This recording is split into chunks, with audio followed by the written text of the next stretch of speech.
శ్రీ గురుభ్యో నమః. శ్రీమన్మహాగణాధిపతయే నమః. తెలుగు ఋషి టీవీ ప్రేక్షక మహాశయులకు మరియు అదేవిధంగా భగవద్భక్తులందరికీ కూడా నమస్కారము.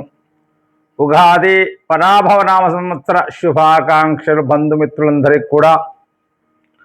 ఈ యొక్క పరాభవనామ సంవత్సరాల్లో నవనాయకులలో ఆధిపత్యం ఏ విధంగా ఉంటుంది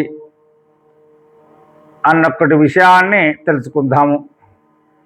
నవనాయకులలో ముందుగా రాజు అనేవాడు ఉంటాడు. ఆ రాజు యొక్క ఆధిపత్యము గురుగ్రహానికి రావడము చాలా చాలా శుభకరమైన విషయము. రాజు గురుడు కావడం వల్ల ఆ రాజుకు గురునికి రాజ్యాధిపత్యం రావడం వల్ల చాలా చక్కటి శుభ సందేశాలు అందనున్నాయి. ఈ రాజు గురుగ్రహము కావడం వలన పరిపాలనంతా కూడా అంగరంగ వైభవంగా ప్రజారంజకంగా ఉంటుంది. దేశమంతటా కూడా వైదిక కర్తవులు, యజ్ఞాలు, యాగాలు, భక్తి అటువంటి విషయాలు, పూజలు, పునస్కారాలన్నిటికీ కూడా అధికంగా జరిగే అవకాశం ఉంటుంది. మన భారతదేశం యొక్క ఖ్యాతి ప్రపంచమంతటా కూడా పెరిగిపోతుంది. దేశములో ప్రజలందరూ కూడా చక్కగా సుఖంగా జీవితాన్ని గడుపుతారు. రాజకీయ నాయకులలో కూడా నిజాయితీ ఎక్కువ పెరుగుతుంది. ప్రజలందరికీ కూడా కావాల్సింది కూడా ఇదే కదా. రాజకీయ నాయకులందరూ కూడా నిజాయితీగా ఉన్నట్లయితే మనం కూడా క్షేమంగానే ఉంటాం. సస్యానుకూల వర్షాలు కురుస్తాయి, సమయానుకూలంగానే వర్షాలు కురుస్తాయి. ఏ సమయాన మనకు వర్షాలు అవసరమో అదే సమయాన వర్షాలు కురుస్తాయి.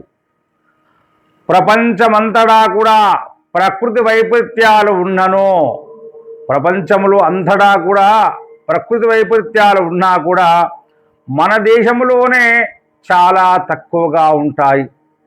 ఈ ప్రకృతి వైపరీత్యం అనేది మన దేశంలో చాలా చాలా తక్కువగా ఉంటుంది. సనాతన ధర్మం ప్రాముఖ్యత పెరుగుతుంది. అందరికీ కావాల్సింది కూడా ఇదే. మన యొక్క సనాతన ధర్మము ముందుకు వెళ్ళాలి, ఇంకా ముందుకు వెళ్ళాలి, పునర్వైభవం రావాలి. సనాతన ధర్మానికి పునర్వైభవం రావాలి. యువకులలో దేశభక్తి పెరుగుతుంది. చాలా సంతోషకరమైన విషయం ఇది. ఉప్పు, గంధకం, తగరం, రబ్బరు, శనగలు, వేరుశెనగ, పంచదార, బెల్లము, పాలు, వాటి ఉత్పత్తులు, ప్రతి తృణధాన్యాలు, వస్త్రాలు, అదేవిధంగా ఉలవలు, గోధుమలు, బంగారము, వెండి, పాదరసము, బియ్యము, వీటి ధరలు బాగా పెరిగిపోతాయి. ఎవరైతే యొక్క ఇలాంటి ధాన్యాలు కానీ ఇవన్నీ నిల్వ చేస్తారో వారికి విశేష లాభాలు కూడా ఉంటాయి. ఎగుమతులు బాగా పెరిగిపోతాయి.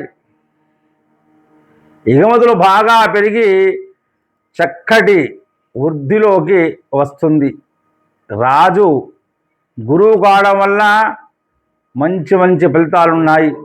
ఇక నెక్స్ట్ వీడియోలో మంత్రి గురించి కూడా, మంత్రి ఎవరు, వాటి ఫలితాలు కూడా తెలుసుకుందాం. శుభ